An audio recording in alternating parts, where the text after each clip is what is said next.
On travaille sur un film comme ça pendant tant d'années. Est-ce que les gens vont aimer? Est-ce que les gens vont comprendre? Est-ce qu'on réussit à faire passer l'émotion qu'on a eue pendant ces 3 années? C'est magnifique. Merci. C'est Bordeaux. Avant qu'on oublie, parce qu'on a un peu oublié avant, vous nous parlez de votre association? Oui, bon.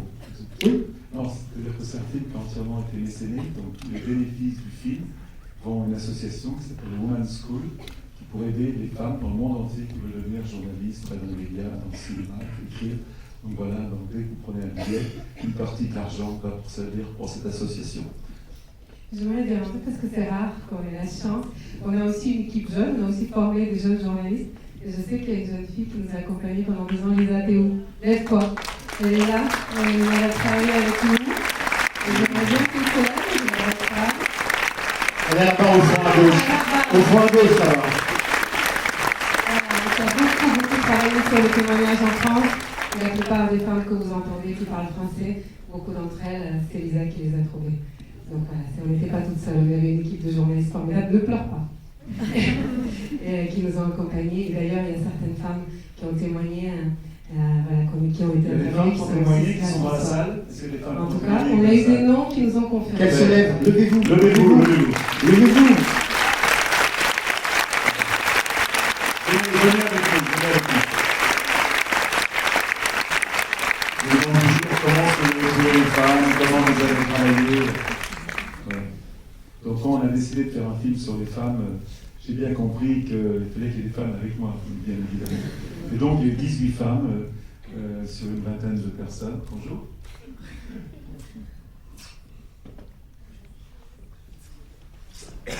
Alors, on va nous demander, et donc j'avais pas le pouvoir sur cette production du tout, mais c'était normal, j'ai accepté que pour faire un meilleur film, il fallait laisser les femmes de l'équipe prendre en charge beaucoup de choses. Et on va nous demander comment est-ce qu'on a trouvé ces femmes. Alors est-ce que tu veux en parler? C'est la première question que tout le monde nous pose, alors tu peux répondre? Je peux raconter comment on faisait, et après vous pouvez raconter comment c'était l'expérience. Parce que généralement on raconte à la place des femmes comment c'était pour les femmes. C'est mieux quand il y a des femmes qui peuvent la raconter elles-mêmes. Donc voilà, il faut imaginer que les extraits que vous voyez, ces extraits très courts, en réalité viennent des entretiens qui sont très longs et qui durent en moyenne 1, 2, parfois 3 heures, selon les femmes. Parce que justement, tu ne peux pas arriver devant quelqu'un et au bout de 5 minutes lui demander alors ton premier orgasme, c'était comment? Du coup, ah bon, t'as vécu le viol, mais raconte-moi. C'est pas possible, tu ne peux pas faire ça au bout de 5 minutes de conversation. Ça demande un vrai temps et une vraie confiance que tu dois installer.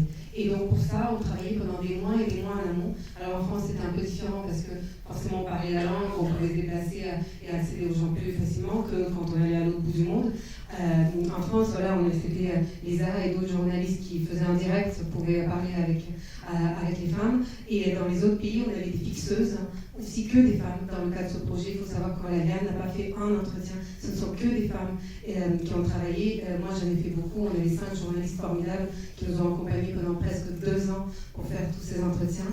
Et après, on avait aussi des fixeuses dans chacun des pays qui, donc, pendant des mois, travailler en amont pour trouver les femmes, mais surtout leur expliquer le projet et expliquer pourquoi on allait aller sur des choses aussi intimes et aussi personnelles. Et pourquoi il était important pour elles de témoigner dans un projet comme ça. Et l'idée, c'était dans chacun des pays avoir une sorte de mélange entre des sujets très universels, où pour le coup, chacune des femmes présentes dans la salle aurait des choses à raconter sur voilà, le travail, l'émancipation, l'éducation, la sexualité, l'amour. Je veux dire, on n'a pas besoin d'une histoire particulière pour avoir des choses à dire là-dessus, j'espère bien. Et de l'autre côté, il y avait des choix de réalisation. Voilà, pour nous, moi et Yann, depuis le départ de ce projet, on savait qu'il y avait certains sujets qu'on voulait mettre en avant, comme l'excision, le viol de guerre. Voilà, ça c'est des sujets qui nous tenaient à cœur, qu'on voulait, dont on voulait parler. Donc on a été chercher des femmes qui avaient vécu spécifiquement ces choses-là. On ne voulait pas résumer le film uniquement sur la violence. Alors, comment c'est passé? Vous pouvez caler votre écran par là. Merci. Votre prénom. Héloïse. Je m'appelle Héloïse et pour moi l'intervention a quand même été relativement facile parce que déjà je connaissais assez bien la personne qui m'a interrogée, si je puis dire. Donc pour moi ça a été relativement facile et c'est un cadre assez compliqué parce qu'on est dans le noir face à une grosse lumière et la caméra, donc c'est très impressionnant, mais au fil du temps, parce que ça dure quand même assez longtemps les questions, on oublie et après on se confie vraiment. T'avais les cheveux noirs avant, non? Oui. On m'a Je dit, l'ai vu avec les cheveux longs. on m'a dit que sur la table, il y avait une bouteille d'eau et une boîte de Kleenex. C'était le cas? Non, non. Enfin, après, moi, je sais que mon témoignage, pour ma part, en tout cas, j'ai très bien vécu et n'a pas été difficile. Enfin, j'ai pas pleuré et c'était très joyeux. Enfin, j'ai vécu très bien. Et pour votre prénom? Siobhan. Et pour moi, c'était très très bien passé. Moi, c'est ma mère qui travaille avec les femmes, c'est une thérapeute qui a fait le lien entre toutes ces femmes-là. Du coup, moi, j'étais un peu habituée depuis longtemps à vivre, être en contact avec les femmes, etc., à faire des actes de parole, etc. Donc, c'est vrai que, moi, mon défense est très bien passée, mais plutôt par rapport au film, je dirais que moi, je suis très fière d'avoir fait partie de ce projet, mais surtout, en fait, de pouvoir vivre à une époque où c'est possible, en fait, parce que je suis étudiante en histoire, et donc j'étudie la condition de la femme à travers les époques, et on revient de très très loin quand même. Et que ce soit possible aujourd'hui que des femmes du monde entier puissent parler, et surtout avec autant d'ouverture, autant de facilité, même si c'est vrai qu'il y a un travail, mais c'est un très beau travail derrière, mais en fait, le fait que ce soit possible, ça me rend très fière de vivre dans ce monde-là aujourd'hui. Merci. Allez. Pour vous dire que vous n'êtes pas dans le film, c'est j'ai tout votre visage quand c'est récemment repéré dans votre tête. Une première question dans la salle. Allez, c'est toi. Ah, j'arrive. J'arrive.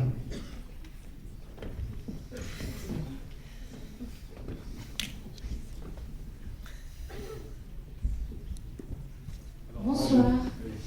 Est-ce qu'il y a un support sur lequel on pourra voir tous les témoignages de toutes les femmes que vous avez? Ah, j'aimerais tellement. Oui, vous savez, c'est assez compliqué parce que il faut d'abord les traduire. Il faut traduire exactement ce que les femmes disent. Donc on a sélectionné, on a fait des traductions un peu à l'arrache. Et après, quand on a choisi les choses, après on a fait des vraies traductions. J'adorerais pouvoir faire une grande exposition, comme on avait fait 6 milliards d'autres à la base de sous-marine, pouvoir mettre toutes ces femmes en ligne. J'adorerais faire une exposition de 20, 30 heures, 50 heures. C'est ce qu'on a en plus. Le premier film faisait 8 heures. Donc on a eu beaucoup de mal à couper. Et moi, ça me crève le cœur de couper le film. Pour ça qu'Human faisait 3h20, on était un fou. Et voilà, je ne sentais pas le droit de couper. Là, on a fait pour réduire parce que pour faire du cinéma, les salles, voilà, il faut m'obliger de rentrer dans un système commercial que je n'avais jamais fait avant. Et c'est vrai que ça me crève le cœur de me dire. Et là, on était arrivé sur un film de 3 heures qu'on adorait, il a fallu qu'on coupe. Et ça a été vraiment extrêmement difficile. Voilà. Et c'est un choix qu'on fait. J'espère qu'un jour, même dans l'Human, tout ce qu'on n'a pas mis dans l'Human, on pourra un jour faire d'énormes expositions. Je pense que ça sera un jour. J'espère que je serai encore en vie pour le voir. Bon, en tout cas, vous pouvez venir chez nous, au bureau, il y a tous ces témoignages, vous pouvez regarder là-dessus pour ceux qui auraient vraiment envie. Je sens que c'est une frustration pour beaucoup de gens. Mais non, plus sérieusement, il y a un livre, voilà, il y a le film. Évidemment, vous imaginez, on a fait 2000 entretiens et il y a une centaine de personnes qui parlent dans le film, il fait déjà presque 2 heures. Donc, comme disait Yann, voilà, la première version faisait entre 7 et 8 heures, on était contents, il y avait tout, on se dit, oh, c'est génial. Sauf que, voilà, malheureusement, ou heureusement, je ne sais pas, c'est un peu compliqué dans les salles de passer des films aussi longs. Donc de passer de 8 heures à 2 heures, c'est ça, on a mis à peu près 1 an. Et par contre, on a fait un livre aussi de 350 pages qui va sortir et être vendu en même temps que le film, donc la semaine du 4 mars. Et là, il y a des centaines de témoignages qui ne sont pas dans le film, ou alors certaines femmes qu'on voit avec un extrait très court, et là on a leurs histoires en entier, on peut aller beaucoup plus loin, et aussi des articles de fond pour justement comprendre à travers l'histoire certaines choses, prendre du recul sur tel ou tel sujet, des chiffres, des tribunes, des hommes aussi prennent la parole. Voilà, donc il y a beaucoup de choses en plus. Et puis en ce moment, on travaille sur une exposition immersive qui aura lieu à la Villette à partir du mois de mai, et qui va voyager, qui va d'abord avoir lieu à la Villette pendant 5 mois, et puis voyager en France. Potentiellement, il y en a une touche à Bordeaux. Il y a M. le maire qui est là, c'est... Voilà.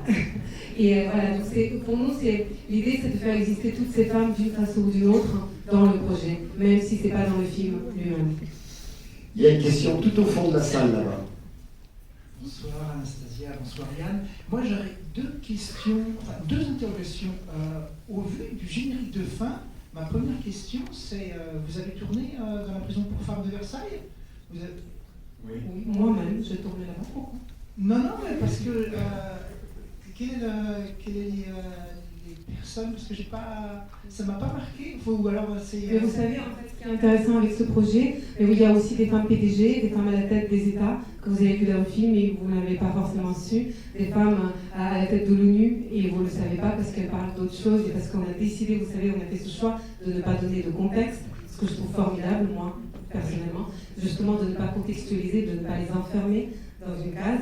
Voilà, il y a une femme qu'on a interviewée à Versailles, qui est dans la partie sur la violence, et qui raconte qu'il y a le premier coup, puis le deuxième coup, et puis à un moment donné, ça s'est arrêté. Et c'est une femme qui était en prison pour quelque chose. Si on avait marqué qu'elle était en prison, vous n'auriez pas Oui, ressenti le reportage de la même façon. Et du coup, elle raconte ça, et son histoire est extrêmement lourde et compliquée, mais je trouve que justement le fait qu'elle parle de cette violence, ça parle à des milliers, des millions d'autres femmes, et comme dit Yann, je pense que si on savait qu'elle venait, ou qu'elle était interrogée dans une prison, tout de suite, notre regard serait un peu différent. Il y a en fait. un chiffre aussi incroyable. Dans les prisons françaises, les détenus, c'est 2% de femmes. Ça nous fait réfléchir. Voilà, c'est beaucoup de choses. La deuxième interrogation. Oui, vous avez répondu à ma première interrogation. Et ma deuxième interrogation, parmi ces centaines et ces centaines de visages inconnus, tout à l'heure, Anastasia, vous avez parlé de PDG que je n'ai pas noté. Il y a deux visages qui ont retenu mon attention, c'est Églantine Éveillé et Ingrid Betancourt. Pourquoi ces deux personnes un peu plus connues et pas d'autres personnes parmi toutes ces centaines de... C'est passé comme ça. Et pourquoi pas? C'est une bonne réponse ou pas? J'ai une question de moi. On a fait des femmes connues, et c'était bonnes, elles sont dans le film, elles n'ont pas répondu à ce qu'on avait envie. Surtout, c'était bonnes, mais voilà, dans le montage, ça ne marchait pas. Voilà. Et quand on avait fait Human, on avait fait aussi Ban Ki-moon, j'avais fait des gens très connus, en fin de compte, on avait mis qu'un seul, à peu près quelqu'un un petit peu connu. C'est vraiment la parole, ce qui dit ce qui est important. Oui, bonjour, donc, merci pour ce film fantastique.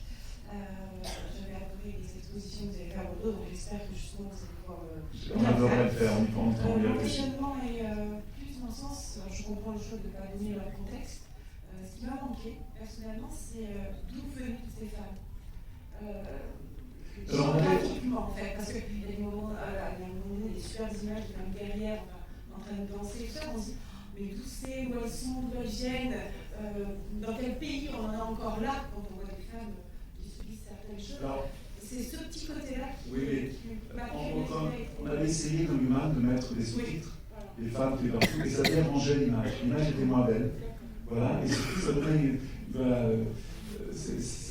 on a décidé de le faire. Alors, les femmes qui dansent, ça se passe au Swaziland, et c'est les 80 000 femmes qui vont danser devant le roi. Et à une époque, le roi choisissait ses épouses à ce moment-là. Donc on est parti très compliqué à filmer parce qu'ils ne veulent pas qu'on filme, et c'est très très spectaculaire. Mais surtout, encore une fois, je pense qu'on a un peu répondu à votre question tout à l'heure, comme à travers cet exemple de la femme en prison, ça donne très bien, ça permet, je pense, de comprendre pourquoi on ne l'a pas fait. Parce que moi, c'est pas tant, évidemment, Yann, c'est plus sur l'image aussi, voilà, il y a une vraie réflexion graphique, mais moi, c'est surtout sur, pour moi, ça a été surtout sur qu'est-ce que ça veut dire. C'est-à-dire qu'à partir du moment où tu mets RDC qui est écrit, au-delà de ce qu'on peut contrôler, tu te dis déjà, ah, elle est congolaise, d'accord. Donc forcément, elle est dans tel ou tel contexte, elle doit avoir une telle ou telle vie. Et à chaque fois, en fait, qu'on donne des éléments, du coup, ça enferme les femmes dans quelque chose. Alors que nous, on ne voulait pas les enfermer, on voulait les libérer. Et on voulait se dire, tout ce projet, il est là pour libérer les femmes. Et pour d'un coup, dépasser les frontières, dépasser les langues, dépasser les préjugés, dépasser tout ça. Et c'est une femme qui te parle de l'amour qu'elle a pour son enfant. Est-ce qu'on a besoin de savoir où elle est? Une femme qui parle de son bonheur, est-ce que franchement c'est important de savoir si elle est aux États-Unis? Par contre, sur les sujets beaucoup plus pointus, typiquement le viol de guerre. Je comprends qu'il y ait une interrogation, c'est la curiosité. Bien sûr, on s'est posé la question, on avait fait un moment, on avait monté le film et ça nous a dérangé. Voilà. C'est un choix qu'on a fait. Mais sur le viol de guerre, par exemple, par les témoignages, on comprend d'où elles viennent. Et on comprend où elles sont, quel est le contexte. Pour le coup, parce que c'était important par rapport aux témoignages. Mais pour les sujets les plus universels, on s'est dit que c'était pas important. Non, mais même par rapport à leurs vêtements, par rapport à leur costume, on va dire, et c'est ce petit côté, mais vraiment dans le côté positif de la Non, c'est un choix artistique. Voilà. La québécoise, par contre, on sait que c'est du Québec. Et quand on avait fait Human, on a fait sur YouTube, on a mis Alors, on ne peut pas le mettre sur YouTube parce que c'est un film qui a été distributeur, et donc on avait mis toute une série de films avec tous les noms. Merci pour ces belles images et ce travail qui a dû être tout juste incroyable. Une question toute simple, c'est pourquoi, où est-ce que vous avez eu cette idée de faire ce film? Alors, d'abord, il faut savoir que moi j'ai beaucoup d'idées. J'en ai tous les jours. J'ai toujours envie de faire des choses, et moi je fais un métier formidable, extraordinaire.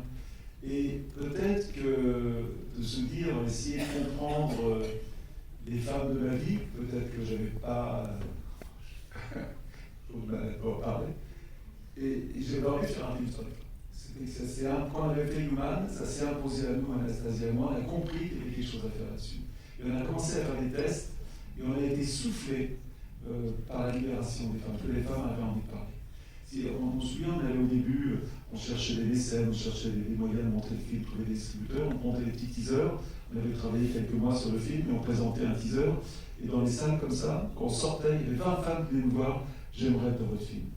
Donc on s'est rendu compte qu'il y avait quelque chose à dire, et voilà. Et plus tu avances, tu sais tout ce qui se passe, tu es au courant, tu lis les journaux. Une femme yézidi qui a été vendue, tu vois, on en parle, c'est quelque chose, et qu'elle te parle, elle, comment elle a ressenti, c'est autre chose. Et moi, on avait bien compris, en faisant Human, 6 milliards d'autres, que ces paroles, les gens qui te regardent droit dans les yeux, te parlent à toi. C'est toi qui... Et puis, au fond, tu t'identifies à ces femmes. Donc, il y a une espèce de magie qui se passe, et je savais que ça allait marcher. Voilà. Donc, l'idée, elle était là, on en a parlé avec Anastasia, et heureusement qu'Anastasia était avec moi. Je n'aurais pas pu faire ce film tout seul. Voilà, donc... Mais avoue que tu voulais mieux comprendre ta mère, là, tu l'as pas dit. J'ai pas envie de pleurer pour ce soir. C'est vrai que avec ce film, je me suis aperçu que j'ai pas nièce et ma mère.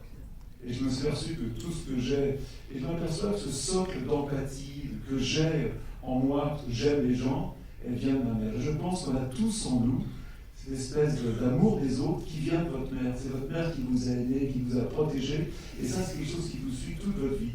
Alors regardons ce film, toutes ces femmes qui parlaient de ce courage incroyable de ces femmes, parce que les femmes n'abandonnent jamais leurs enfants. Et ces femmes handicapées, ces femmes qui parlent de son enfant autiste le montrent bien. Vous savez, dans les familles monoparentales d'enfants handicapés, c'est toujours les femmes, 80% toutes seules. Je me souviens d'une femme de ménage algérienne qui avait un enfant autiste qui travaillait, qui faisait deux métiers pour payer l'étude de ses enfants. Ça m'avait crevé le cœur. Et véritablement, voilà. J'ai une question au fond de la salle. Voilà, donc voilà.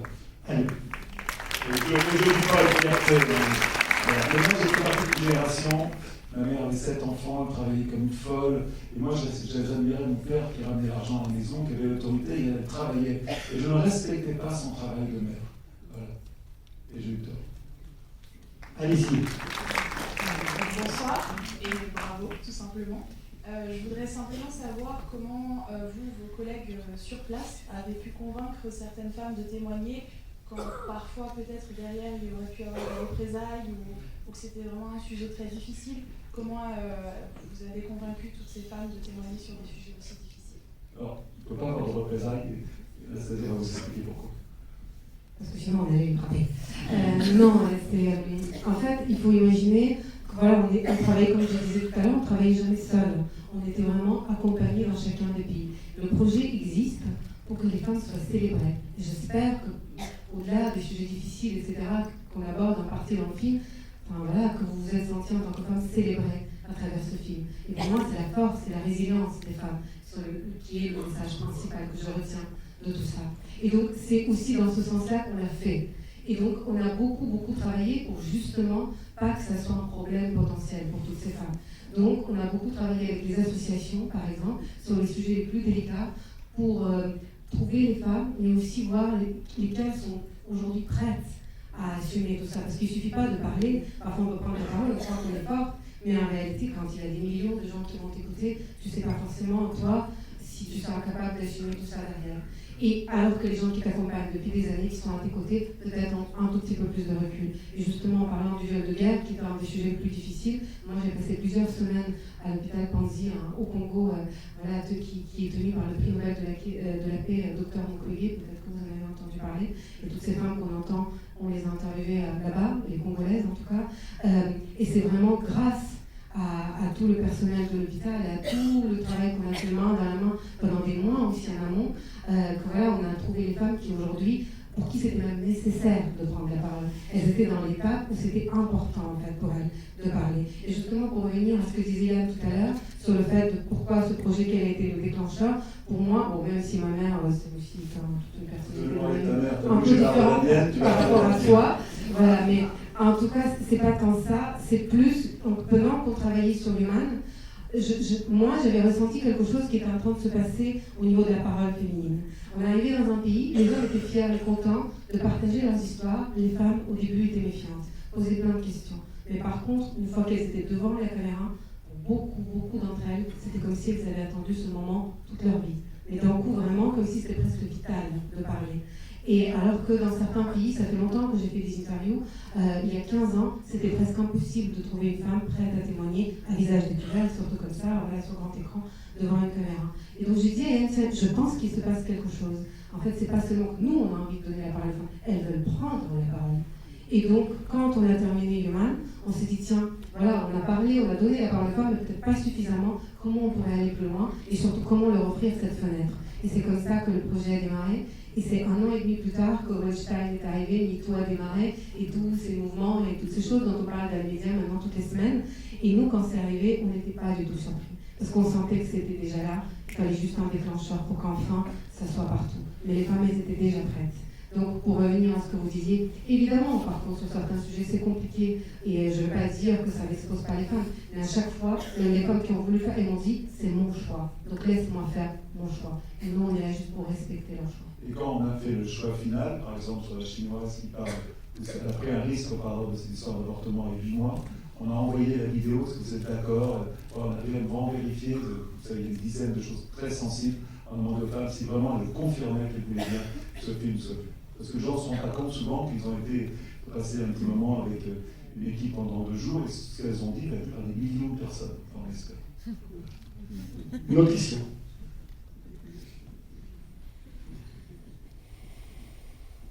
D'accord, bonsoir. Добрый вечер, Anastasia. Juste une question par rapport au sujet qui commence le film et qui change au bout de moment. Et pourquoi vous avez choisi de commencer par les choses joyeuses plutôt et finir par des choses assez tristes et très sensibles? Ça s'est imposé un petit peu à nous, je pense. C'est Anastasia qui a vraiment dirigé un peu le montage, mais on avait décidé que toute cette question de viol de guerre, on ne peut pas le mettre au milieu du film, sinon on serait plombé tout le film. Il fallait qu'on se sépare un petit peu du film. C'est pour ça que ces violences de la fin, voilà, c'est une décision qui a été faite avec la menteuse, et je pense que c'était une bonne idée. Sinon, c'était difficile de continuer un film, après ces viols de guerre, de parler des choses légères, du sexe, de rire, quoi, c'était fini. Donc voilà. En même temps, on aurait pu commencer par autre chose, mais voilà, on faisait une place de chronologie. Et j'aime bien quand tu parles du corps de la femme, t'expliques ça. Parce que c'est vraiment, je pense que ce film, elle était très habituée. Je sais que c'est un film sur le corps. En tout cas, déjà pour revenir à votre question, voilà, Eliane parlait du viol de guerre. Nous, c'était un choix de réalisation d'aborder ce sujet dans le film, à un moment ou à un autre, en disant comment en 2020, ça peut encore être possible qu'il y ait des femmes qui soient vendues, données contre un paquet de cigarettes. Ça existe là, pendant qu'on parle, ça peut encore exister. Donc nous, on voulait l'aborder. Après, je vais être honnête avec vous, on a fait le montage de ce film, il y a quand même, j'espère, on a travaillé pendant presque 1 an, j'espère que vous avez lu, il y a une construction qui va de l'enfance et voilà, de la femme qui naît et puis qui grandit, qui devient jeune femme, qui commence à avoir un corps de femme, et puis les différentes étapes de la vie des femmes qui sont très nombreuses, hein, il faut le dire. Voilà, et puis jusqu'à la vieillesse, c'est ce corps qui change et toutes les étapes par lesquelles on passe. Et à chaque fois qu'on essayait de mettre le viol de guerre quelque part, mais il ne rentre pas. Parce que franchement, il n'y a pas de place pour le viol de guerre dans la vie d'une femme. Il n'y en a pas. Donc voilà, c'était à un moment donné, je me suis dit, bah oui, naturellement, il n'y a pas de moment dans le film où ça serait cohérent. Parce que ce n'est pas cohérent. Et pourtant, c'est important pour nous d'en parler. Donc on a décidé de faire cette boucle où on va de la jeunesse, de l'enfance, jusqu'à voilà, la vieillesse, et voilà, on parle des différents moments de la vie des femmes, et puis de faire vraiment une rupture nette avec ces images de Mossoul, de cette ville complètement détruite, et de ces femmes qui ont aussi été détruites, en se disant que ça nous tenait à cœur. Et comme dit Yann, c'est vrai qu'une peux pas revenir sur autre chose et te dire alors qu'est-ce qu'on n'a pas encore abordé, parce que c'est tellement hallucinant. Voilà, je pense qu'après ça, tu ne peux aller qu'à la conclusion et réfléchir à tout ce que tu as entendu. Moi, ce qui m'a sidéré dans le film, quand je regarde les roches, c'est la liberté, comme les femmes parlaient de sexe. Et moi, jamais je parle de sexe avec mes copains comme ça. Jamais. Et ça m'a sidéré. Et quand je parle à mes copines, on en parle tout le temps, je sais pas si vous. Et donc, ça m'a sidéré, cette parole libre. Et nous, quand on parle de sexe, c'est dégueulasse, c'est cochon. Quand les femmes, elles parlent de sexe, c'est drôle. C'est la vie, quoi. Et ça, je trouvais ça formidable. Voilà. Il y a peut-être un homme qui aimerait réagir. N'ayez pas peur, on ne va pas vous voir. Ah, il y a peut-être un Québécois comme la Québécoise dans le film. Une autre question. J'arrive. Vous nous parlez de la musique qui habille le film tout au long en fonction des humeurs et en fonction de l'ambiance. Vous nous parlez de l'illustration musicale. Qu'est-ce que vous avez mis dans la Ça, c'est mon ami Armand Amar, qui est mon meilleur ami. Alors, quand c'est mon meilleur ami, je peux travailler qu'avec lui, sinon on est fâché. Donc, je suis obligé de travailler avec lui, parce que c'est un très très bon musicien.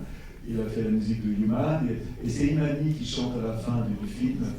Voilà, c'est lui qui a composé la musique. Alors, c'est très compliqué quand on fait la musique d'un film, parce que les musiciens, ils aiment bien travailler quand le film est monté. Et nous, on aime bien monter le film avec une nouvelle musique. Alors, depuis qu'on se connaît, 15 ans, on s'engueule tout le temps là-dessus. Je pourrais me préparer une musique, je ne peux pas faire de musique tant que je n'ai pas vu les images. Voilà, donc on fait le film sur des images et de musique d'avant, et après il fait sa musique. Voilà. C'est compliqué, mais on s'aime beaucoup, on est très très proches, et je ne me vois pas faisant un film avec quelqu'un d'autre que Armand Amar. La chanson finale, en tout cas, c'est la chanteuse Imani, à qui on a pensé, voilà, qui par son engagement, par ce qu'elle dégage aussi, nous paraissait être très cohérente avec ce que porte le film. Et elle a vu le film, elle est venue, et c'est vraiment le film qui lui a inspiré cette chanson et ses paroles extrêmement fortes. Je pense que c'est la plus belle des conclusions. Et juste pour votre information, on est en train de terminer le clip. Donc la chanson va sortir très bientôt. Il faut nous suivre sur les réseaux sociaux. Woman the Movie sur Instagram, Woman le film sur Facebook. Et on va partager justement la musique et plein d'autres choses dans les semaines à venir. Il y a une question. Oui, alors d'abord merci pour ces témoignages qui, je pense, parlent à toute femme de tout âge, toute culture et toute génération. La question que je me posais, c'est que dans le travail, il y a une démarche journalistique et anthropologique. Dans les pays du monde ou les régions du monde où la culture de l'audiovisuel n'est pas développée, est-ce que ces femmes auront l'opportunité de voir le film ou leur témoignage? On va faire le maximum. On va faire le maximum à travers les ONG, à travers les centres culturels. Alors, on va faire le maximum, et j'espère que le jour le film sera sur Internet. Aujourd'hui, Internet, c'est 80% de la population du monde qui a Internet. Voilà. Malheureusement, il y a des pays où à Madagascar, je sais que ce sera difficile de voir le film, les petits villages, c'est des agriculteurs de subsistance. Voilà, c'est toujours compliqué. C'est une question qu'on nous pose souvent, nous devons faire attention. Alors, on en va mail à tout le monde à travers les fixeurs, parce que les fixeurs, qui ont trouvé les gens, les connaissent. Donc, on prévient que le film sort, voilà. Et je pense qu'à Madagascar, par exemple, il y aura sûrement une projection au centre culturel de Madagascar, pas en salle, le centre culturel. Maintenant, toutes ces femmes vont faire 200 km, souvent à pied, en vélo. Voilà. En tout cas, là, on a travaillé avec les ONG. On travaille beaucoup à ça, justement, pour qu'à travers les ONG qui ont la capacité avec nous d'organiser des événements et de faire venir ces femmes, on puisse organiser plein de projections, parce que voilà, c'est plein de pays aussi où il n'y a pas de sortie salle, il n'y a pas ce genre d'événement, c'est pas possible. Et donc, pour qu'elles puissent le voir, elles, mais aussi plein d'autres femmes, en fait, qui n'auraient pas l'occasion de voir ce film ensemble, les femmes et les hommes. Et l'Agence française de développement, l'AFD, qui est partenaire du film, va faire venir des gens dans la salle. Il y a une question dans la salle. Bonsoir, merci de ce très beau film. Vous ne pouvez pas traiter tous les sujets, mais il y en a un sur lequel je m'interroge. Est-ce volontaire que vous n'ayez pas traité la mort d'un enfant, d'une femme par rapport à la perte d'un enfant vivant? C'est un sujet que je voulais traiter et qu'en fin de compte, on n'avait pas traité pendant le film. On avait vu tellement de choses qu'on a décidé de pas le faire. Voilà. Mais je suis d'accord avec vous, parce que c'est pas trouvé comme ça. On a commencé à le faire, on a fait des choses qu'on a été dites. Et on n'a pas tout traité. On n'a pas traité la religion, on n'a pas traité le voile, des choses qu'on voulait traiter. On a accepté. Alors moi, j'ai beaucoup de mal à accepter ça. J'ai toujours envie que ce soit très holistique. Et là, on ne pouvait pas. Une autre question? Mais on va peut-être faire un film sur les hommes le prochain. Mais je suis d'accord avec vous. Bonsoir. Merci pour ce film et parfois, dans notre vie, on ne se rend pas compte des problèmes des autres si ça ne touche pas notre vie personnelle. Et franchement, merci beaucoup. Et ma question, c'était, avez-vous les sujets pour vos futurs films? Avez-vous déjà pensé à aborder un autre sujet? Il faut savoir que quand on travaille comme ça avec une équipe c'est vraiment une famille. Surtout quand vous travaillez, vous avez fait Human, on a beaucoup de mal à casser la famille. C'est un drame quand tout le monde part faire votre film. Alors moi j'essaie toujours tous les sujets pour regarder les équipes avec moi. Je suis un peu vieux avec ces enfants. Et j'aimerais bien qu'on fasse on est en train de réfléchir à faire un film sur les hommes. Voilà, parce que les hommes ne parlent pas. Un film sur le pouvoir, en fin de compte, sur plus un film qui parle de des problèmes du monde. Enfin, à part si Anastasia on peut le faire avec moi. Et puis, je commence un film en ce moment qui s'appelle France, une histoire d'amour, où je travaille avec Michael Pitio, donc j'ai fait des sujets sur l'environnement. On a pris un immeuble à Boulogne et on interroge tout le monde dans l'immeuble, c'est-à-dire il y a 2000 personnes, et les gens nous parlent de la France qu'ils aiment, et après on va filmer cette France. Donc c'est un film pour mettre en avant tout ce qui est formidable chez nous. Pas que ça.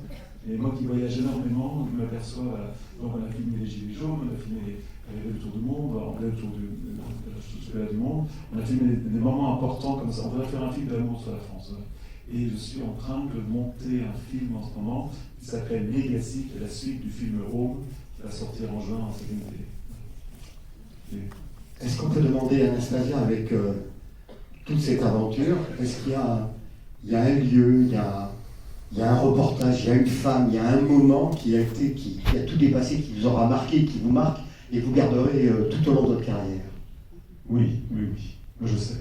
Parle à ma place.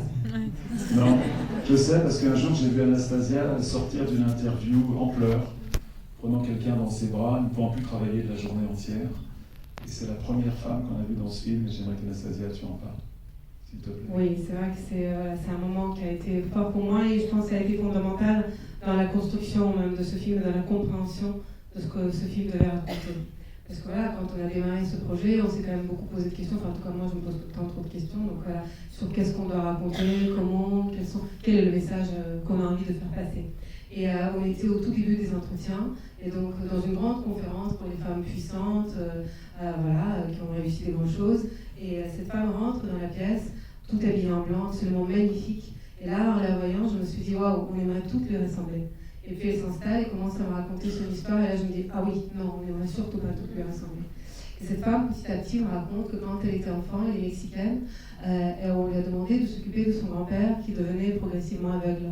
Et lui en a profité pour abuser d'elle sexuellement pendant toute son enfance.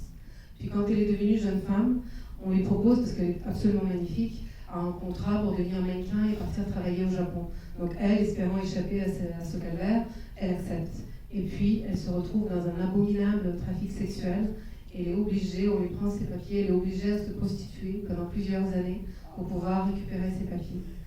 Donc, enfin, après plusieurs années, elle rentre chez elle, elle se marie, elle s'installe au Canada, elle a un fils, elle se dit « Waouh, je peux démarrer une vie, je peux avoir quelque chose, construire quelque chose enfin ». Et là, on découvre que son fils a la même maladie génétique et est en train de devenir aveugle comme son grand-père. Donc là, nous, en tant que cinéaste, on aimerait inventer une histoire comme ça. On nous dirait que c'est pas crédible, c'est beaucoup trop pour une seule personne. Et je vous parle de sa vie, de sa vraie vie, ce qu'elle a vraiment vécu. Et cette femme me le raconte comme ça, de façon très calme, très posée, comme là, je vous le raconte. Et puis, elle me dit, là, elle est devenue alcoolique. C'était trop, en fait, elle ne pouvait plus supporter. Et une nuit, alors qu'elle cherchait la bouteille, elle pense à son fils et se dit, non, je ne suis plus seule, je ne peux plus faire ça. Il faut que je pense à lui. Et plutôt que de boire, elle met une paire de baskets et elle va courir. Et cette femme est devenue une des plus grandes marathoniennes au monde. Elle est même dans le livre record du Guinness pour le triathlon le plus long jamais réalisé. Et ce que je trouve incroyable, c'est ce message qu'elle envoie dans le film. Et finalement, quand elle parle de la première fois où elle a pris la parole en public, alors qu'elle était déjà reconnue en tant qu'athlète, alors que les gens l'admiraient déjà, et elle a décidé de dire qu'elle n'était pas que ça. Qu'elle avait aussi été dans la prostitution forcée, qu'elle avait aussi été abusée par un membre de sa famille et qu'elle avait aussi vécu autant de choses, beaucoup de choses terribles. Et je trouve ça dingue quand elle dit justement que En fait, c'est le plus difficile, c'est même pas de parler, parce qu'il n'y a pas de retour en arrière, c'est de vivre avec ça après. Tu dois l'assumer toute ta vie. Et quand elle dit on dit souvent les victimes n'ont pas de voix, on a une voix, on voulait juste pas nous entendre. Pour moi, ça c'est le message du film. Il faut entendre les femmes. Il suffit pas de parler, il faut les entendre. Et pour finir, voilà, elle a raconté tout ça de façon très calme, et puis il s'est écroulé, mais vraiment. Et donc moi, je m'en suis beaucoup voulu. Je me suis dit, je suis allée trop loin. J'ai poussé trop loin, je suis allée chercher quelque chose qu'elle n'avait pas forcément envie de ressortir. Et donc, voilà, je me suis écroulée avec elle et j'étais vraiment pas bien. Et c'est elle qui a fini par me prendre dans ses bras, me dire « Non, mais t'inquiète pas, tout va bien, etc. » Et surtout, elle m'a dit quelque chose qui, pour moi, dans ce projet aussi a été fondamental par rapport à la place de la journaliste. Elle m'a dit « C'était difficile, c'était compliqué, mais c'était nécessaire. » Et c'était la seule façon pour moi de partager ce que j'avais à partager, de faire passer mon message. Il n'y avait pas de façon agréable de faire ça. Donc c'était mon choix et je te remercie. Et pour moi, quelque part, c'est la meilleure réponse à ce qu'on peut se poser comme journaliste. Et c'est vrai que ça reste une rencontre qui m'a marqué. Et c'était très difficile.